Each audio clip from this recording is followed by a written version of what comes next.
पण तुम्ही काय असा प्रयोग करू नका, चुकीचा प्रयोग करू नका, तुम्हाला त्रास होण्याची शक्यता आहे. तुझं म्हणलं रोज झाका येतो आणि एखाद्या दिवशी नाही झाकली तर पाऊस पडतो आणि झाकली की पडत नाही. पड मी काय सगळं खरं खरं तुम्हाला सांगत नसतो, म्हणजे ही माझ्या जीवनात चालू आहे. आज मी कशाला सांगतोय तुम्हाला?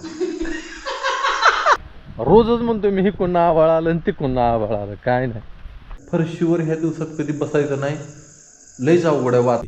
मग मी म्हणत असतो रड ग बाई रड, अजून रड. तसं म्हणल्यावर मग तिला पक्व माणसं तिकडे बसलेली आहे, ती त्यांचं खुरपण चालू आहे. मला पश्चाताप आणि दुःख ह्याच्याशिवाय दुसरं काही मिळत नाही. 3 शिरे 6 हात तया माझा दंडवत. तर राम राम मंडळी, मी संदीप भगत स्वागत करतो तुमचं आपली माती आपली माणसं यूट्यूब चॅनलवरती. मित्रांनो, आता जवळजवळ 3 वाजलेले आहेत. आज व्हिडिओ चालू करायला उशीर झाला, कारण सकाळपासून जरा डोक्यात वेगळंच विचार होतं माझ्या. त्या विचारातून मी पाक बुडून गेलो होतो. कधी कधी माणसांचं असंच असतं बघा, एखादा विचार तुमच्या मनामध्ये घुसला तर त्याच्यात माणूस वाहत वाहत वाहत वाहत जातो आणि त्याला कंट्रोलसुद्धा होत नाही. पण त्या टायमाला कंट्रोल होणं लय गरजेचं असतं. जर तुम्ही कंट्रोल नाही आलं आणि ती वाहत्या पाण्यामध्ये तशा लाटा तयार होते त्या का, तसं मनामध्ये अजून वेगवेगळं विचार उत्पन्न होते तर, आणि ते काही विचार सुखाचं असते तर काही विचार दुःखाचं असते तर, काही भलतं सलतं कसलं बी असते तर, आणि त्या विचारांना तुम्हाला तोंड द्यावं लागतं. एखादा विचार जर रागाचा आला तर तुम्ही तुमच्या चेहऱ्यावर एकदम रागीट हावभाव दिसते तर, माझ्या तर दिसते तर, आणि सगळं हावभाव का नाही ही बघत असते एक शांतपणे, काय डोक्यात विचार चालला आहे. तर मित्रांनो, तुम्हाला खरं सांगू का, तुम्ही स्वतःच्या मनावर थोडासा कंट्रोल करायला शिका. जसं का माझं चालू आहे अभ्यास. आता एखाद्या विचारात वाहत जाण्याआधीच आपण आपल्या कपाळावर अशी टिपली मारायची, सावध व्हायचं, बास विचार वाढत चालले, बास स्टॉप. आवाज आहे का? आभाळ गरजायला लागले. आज बहुतेक पाऊस येण्याची दाट शक्यता आहे. पण ही आवाज काय तिकडेच वाहत जाते, आपल्याकडे पडत नाही. हां, तर जास्त म्हणजे वाटतं आला असता. तर विषय विचारांचा आहे. तर मंडळी, वाहत्या पाण्यात जसं माणूस वाहत वाहत जातो, तसं एखाद्या मनामध्ये जर का एखादी लाट आली आणि त्या लाटेमध्ये जर तुम्ही डुंबून गेला तर तुम्ही वाहत वाहत वाहत वाहत जाणार. आणि स्वतःला आवरायला शिकलं पाहिजे कुठल्या पण गोष्टीमध्ये. आणि त्या विचारांपासून आपल्याला सुख आणि दुःख ह्याच्याशिवाय काहीच मिळत नाही. म्हणून विचार जर भविष्याचा असेल तर त्यातनं जरूर तुम्हाला काय म्हणतात चिंता रोग लागणार. आणि विषय जर भूतकाळातला असेल तर भूतकाळात तुम्हाला पश्चाताप आणि दुःख ह्याच्याशिवाय दुसरं काही मिळत नाही. त्यामुळे वर्तमानात काळात जगायला शिका. वर्तमानात म्हणजे जर सध्या आम्ही आता सूर्यफूल खोरोपलो आहे मित्रांनो, आणि सूर्यफुलामध्ये असं तण झालं आहे मोठं मोठं. मी कोळपलं आहे तरीसुद्धा आता ही मधल्या बदी जे राहिलेले आहेत का, त्याला तण लय आलेलं आहे आणि हे आपल्याला काढायचं आहे. आणि वर्तमानामध्ये हे असा आवाळ आलेला आहे सध्याला, आणि वाट बघतोय मी पावसाची. आणि वाट नाही बघायची, वर्तमानात जगायचं म्हणल्यावर फक्त आता आबाळाला ह्याचा आनंद घ्यायला शिकायचं. हां, ती बी खरं आहे. ती भविष्य झालं, आबाळ पाऊस पडतंय का नाही, वर्तमान चालू आहे. हे एवढं अवघड असतं बरं का, वर्तमानात राहायचं सुद्धा अवघड असतं. पण तुम्हाला मी एक सांगतो, पूर्वीचे ऋषीमुनी काय म्हणायचे, ध्यान लावताना सुद्धा तुम्ही तुमच्या श्वासांवर लक्ष द्या. श्वासांवर लक्ष द्या. मी विचार करायचो श्वासांवर लक्ष द्या, का लक्ष द्या श्वासांवर? मग मला परत कळलं की श्वास घेणे आणि सोडणे ही वर्तमानातली गोष्ट आहे. ह्याचा अर्थ तुम्ही वर्तमानात राहा, वर्तमानातच राहा, तर तुम्हाला ध्यान लावता येईल. तुम्ही ध्यान अध्यात्मामध्ये पुढं जाचाल, नाहीतर पुढं जाऊ नाही शकणार. हे ह्याचं मूळ कारण आहे. मी पण अजून कच्चं मडकं आहे, मी काय पक्व झालेलो नाही. तर सध्याला आपलं खुरपणात सुद्धा मी पक्व नाही, आणि पक्व माणसं तिकडे बसलेली आहे, ती त्यांचं खुरपण चालू आहे. तर आता बघू काय होतंय खुरपणात, होतंय करा, जमतंय का नाही मला. हां, घ्या खुरपा हातात, होतंय. तर मंडळी, हे मनातलं विचार आपल्या शरीरावर कसं परिणाम करतात मी तुम्हाला थोडक्यात सांगतो. तुम्ही बऱ्याच महिलांना बघत असाल, बऱ्याच महिलांना थायरॉईडचा त्रास आहे. आता ही थायरॉईडचा त्रास म्हणजे ही मुख्य असतं त्यांचं. कारण की ना, कुठली पण गोष्ट त्यांच्या पोटातून हिथं येते आणि हिथंच थांबते. पोटातून येते आणि हिथंच थांबते. ह्याचा अर्थ शब्दशः घेऊ नका. म्हणजे ते ना व्यक्त होत नाहीत. व्यक्त होत म्हणजे त्यांना रडू आलं तरी रडू आवरायचं, हसू आलं तरी हसू आवरायचं, आणि दुःख आलं तरी कुणाला दाखवायचं. ते सगळं हिथंच कंठात साठून राहतं आणि म्हणून त्यांना थायरॉईडचा त्रास होतो. बघा जे व्यक्तींना थायरॉईड आहेत, आपले जे सदस्य आहेत त्याच्यामध्ये सुद्धा बऱ्याच महिलांना थायरॉईडचा त्रास असेल, त्यांना व्यक्त होत नाही. त्या रडा भरपूर रडा. तुम्हाला वाटलं ना रडावं तर रडा. ही सुद्धा लय रडते. मग मी म्हणत असतो रड ग बाई रड, अजून रड. तसं म्हणल्यावर मग तिला माझा परत राग येतो. मग रागसुद्धा व्यक्त करा, बोलून व्यक्त करा. हां आपण लय राग आला काठी घेऊन येऊ का आता? थांब जरा, तुझ्यासाठी नाही, ही सगळ्यांसाठी आहे. आपल्या जे सबस्क्रायबर आहेत सगळे त्यांच्यासाठी आहे. सगळ्या भावना तुमच्या व्यक्त करा, तुमचा आनंद व्यक्त करा. तुमचं हसणं, बायाने हसायचं नाही, बायाने गप्प बसायचं असं नाही. तुम्हाला हसू आला हसा, तुम्हाला रडू वाटलं रडा. रडायला कोण नसेल तर देवाच्या मूर्तीसमोर जाऊन रडा. देवाला तुमचा भाऊ माना, तुमचं कुणीही माना, आई माना, कुणीही माना, तुमचा बाप माना, पण त्या मूर्तीसमोर त्या भगवंतापुढं रडा, हसा, त्यांच्यासंग गप्पा मारा. तुमच्या जवळची जी व्यक्ती आहे त्यांच्यासंग बोला. ह्याच्यामुळं ना तुमचं मन हलकं होईल. आणि जोपर्यंत तुम्ही व्यक्त होत नाही तोपर्यंत मनातनं सगळं तुम्ही बाहेर जवळ टाकत नाही का, तोपर्यंत तुम्हाला हलकं वाटणार नाही. जी माणसं रागीट आहे ती का, त्यांना पित्ताचा त्रास ठरलेला असतो. भयंकर ॲसिडिटी, जळ पुढच्या माणसाला जाळून टाकू की काय करू असं. म्हणजे ही कसं असतं, ही सगळ्या गोष्टी आतून असते त्याच्यामुळं आपण आपल्या मनामध्ये ना, आपल्या मनावर सुद्धा थोडा संयम. ही एका दिवसात तर होणार नाही, पण हळूहळू तुम्ही तुमच्या मनावर लक्ष द्या. काय विचार माझ्या मनातून तयार होते ते आलेल्या विचाराला मी तसंच कसं पुढं ढकलून देऊ. हळूहळू त्यांना पुढं ढकलून द्या. कारण की जसा उगवलेला आज येणारा दिवस, उद्या येणारा दिवस जसं थांबत नाही ते निघून जाते, तसं मनातले येणारे जे विचार आहेत का ती सुद्धा थांबण्यासाठी येत नसतात. ते आपल्याला, आपण त्याच्यात गुरफटून जातो. त्याच्यात गुरफटून जाऊ नका. मला फक्त एवढंच म्हणायचं, त्या विचारांना येऊ द्या, त्यांच्याकडे लक्ष द्या आणि त्यांना तसंच निघून जाऊ द्या. साक्षी भावाने सगळ्या गोष्टी बघत राहावा, तरच तुमच्यामध्ये लय चांगला फरक पडायला चालू होईल. तर मित्रांनो, आजचं आपलं कसं वाटलं तुम्हाला बोलणं? जर तुम्हाला असं बोलणं जर माझं आवडत असेल तर कमेंट करायला विसरू नका आणि लाईक पण करा. कारण की जर तुमचं लाईक नाही आलं, तुमच्या कमेंट नाही आलं, तर मी म्हणेल की तुम्हालाही माझा विषय आवडत नाही, मग मी ह्या विषयावर कधी बोलणार नाही. असू द्या, चला वाट बघतोय मी पावसाची. नामा म्हणे आली काय? हाक मारल्यावर येणार की 100%. नामा, तर नामाला हाक मारून बघू आपण, येतोय का. म्हणे तर आली बाबा पळत. म्हणे नामा, दोघं बी आली बरं का. मी त्यांना करत नाही, काय नाही नुसतं हाका मारतो. नामा म्हणे चला या. झोपेतनं उठले ती बरं काही, हाका मारून. नामा पुढं आला. म्हणे तिथं जरा अडकली कशात तरी, काहीतरी दिसलं असेल त्याला. नामा चल ये माझं बाळ. म्हणे नखांना धार लावायला लागली. य चल य आली बघा. या असं हाक मारली की यावं. मांजरं ही अशी पहिली जायती, तर मांजरं हाक मारली की येत नाही ती. रानात ओळख सुद्धा दाखवत नाही ती मांजरं, पण ही वेगळीच आहे. हां नाही, मला आवडली मांजरं. पण या चला ये. म्हणी तर बघा झोपेतनं उठली की ओ लेकरू ये ग बाय. म्हणे माझं पिल्लू य. हां हाय की मंडळी, जरा ह्यांच्याकडे लक्ष देतात. वारं कावदान सुटलं, तिकडून आभाळ आलं. रोजच म्हणतोय मी, हिकडून आभाळ आलं आणि तिकडून आभाळ आलं. काय नाही, पडल्याशिवाय खरं नाही. चालू गंज झाकायला. मी रोज गंज उघडी करतोय, कारण की मला माहिती आहे गंज उघडी केली की पाऊस येतो, आणि गंज झाकली की ढग निघून जाते. आता त्याच्या आईला आणि गंज नाही ना झाकली 100% पाऊस येणार. पण मग कडबा भिजतो ना हो, मग त्याला झाकून ठेवावा लागतो. ही रोजचाच खेळ चालू आहे पावसाचा माझा. ही काय आहे की आबाळ, हे काय ही मग असे गायना वैरण टाकायला मी उघडी केली ते, हे झाकून ठेवली आपण. गंजीचं भ्या वाटतं. ये जरा धरू लाग. झाकलेलं होतं, हिकडलं थोडं कोपरा उघडा होता का. नामा घुसगंजीत चल. हो उंदीर धर. त्यांना इथं उंदर सापडते ते ना, म्हणून गंजीकडे येते. आपण इकडून निघलो का हां किती पळत येते.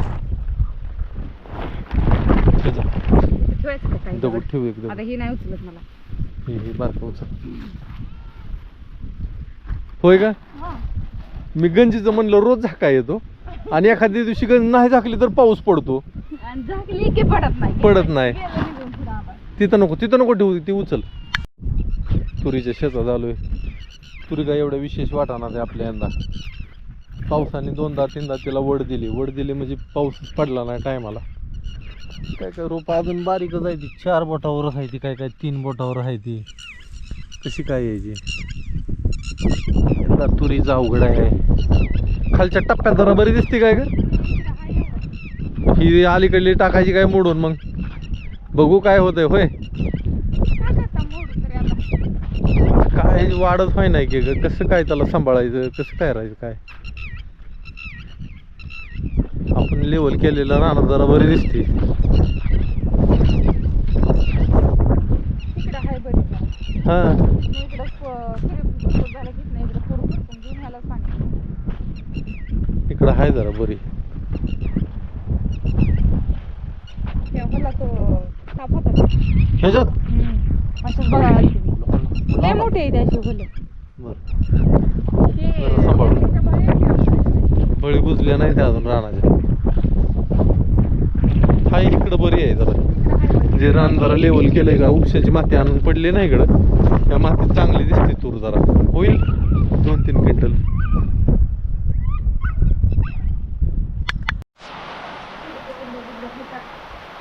मस्त पाऊस चालू झाला. बरं वाटायला लागलं. आता जरा जोर धर बाबा म्हणजे मन शांत होईल माझं. तू येतोय निघून जातोय झालं. असं काय करू नको. जरा चांगला रप रप रप रप अर्धा तास तरी जरा झोड लाव चांगली. तर मंडळी संध्याकाळचे 7 वाजलेलेत आता आणि अजून बाहेर उजेड आहे चांगला. म्हणजे दिवस मोठा आहे ना सध्याला तरी, त्यामुळे उजेड आहे. इकडं रात्रीच्या जेवणाची तयारी चालू आहे. आज भाजीमध्ये परत तांदूळशाची भाजी. कुणी ह्याला तांदूळ सा म्हणतं, कुणी तांदूळ जा म्हणतं. आमच्याकडे तांदूळ सा म्हणते ते. चवळी पण म्हणते ह्याच भाजीला. चवळी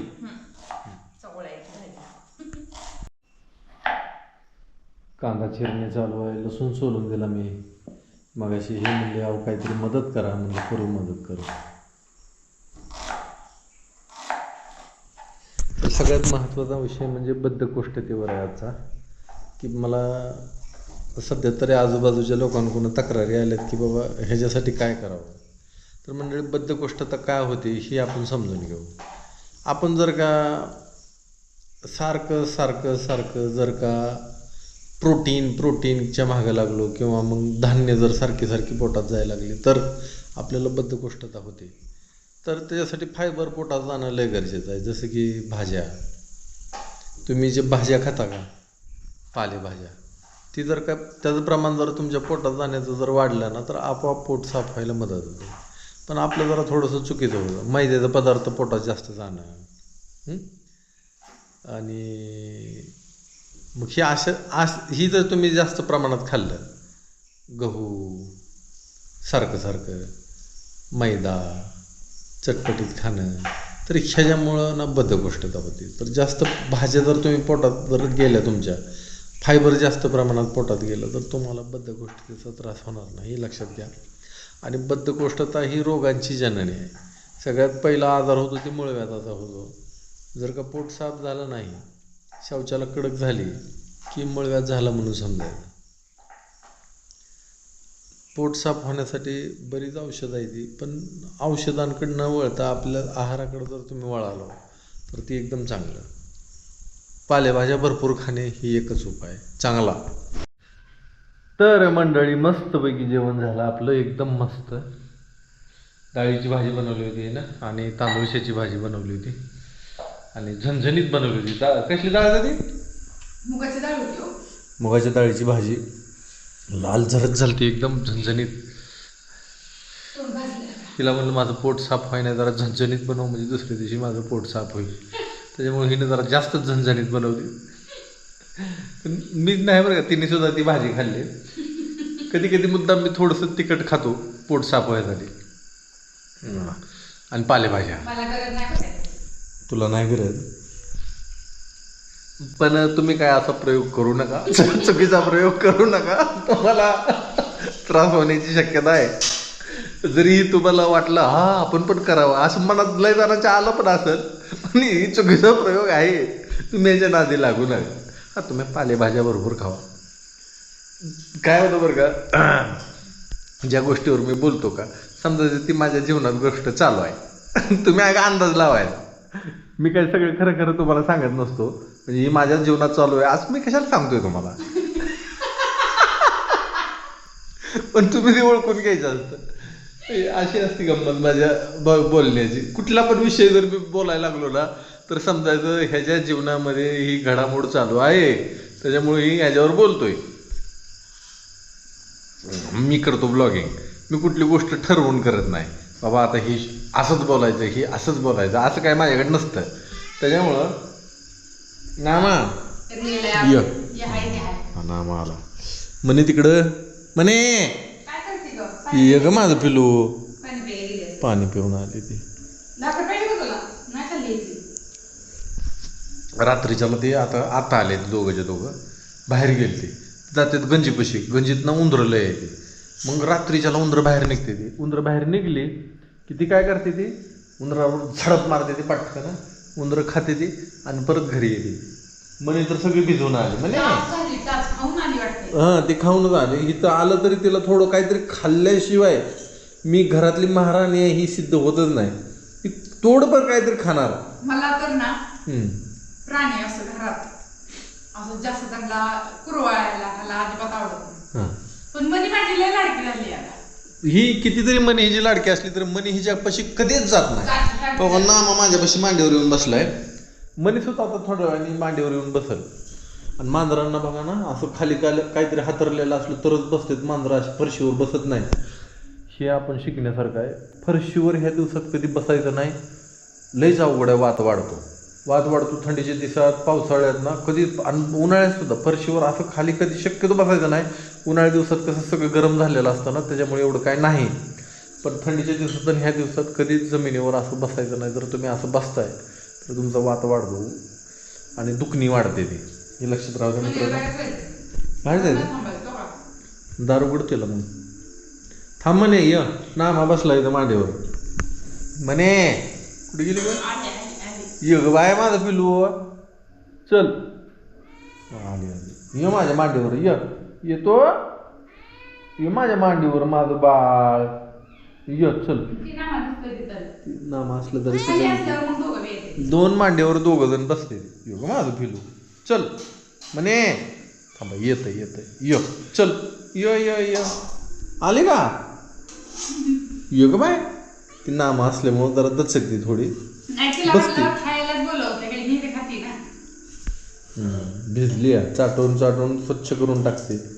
पाणी जरी पडलं अंगावर तरी ती चाटून स्वच्छ करते ती.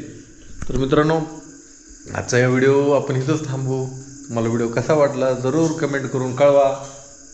जय गुरुदेव दत्ता. व्हिडिओ संपवला नाही अजून. मनी येऊन बसली परत मांडीवर. दोघं बसलीत मांडीवर, नामा आणि ही मनी. म्हणे हे म्हणे त्यांना मांडीवर बसल्याशिवाय करमतच नाही, माझ्याविषयी आल्याशिवाय करमतच नाही. तर व्हिडिओ आपण इथंच थांबवू.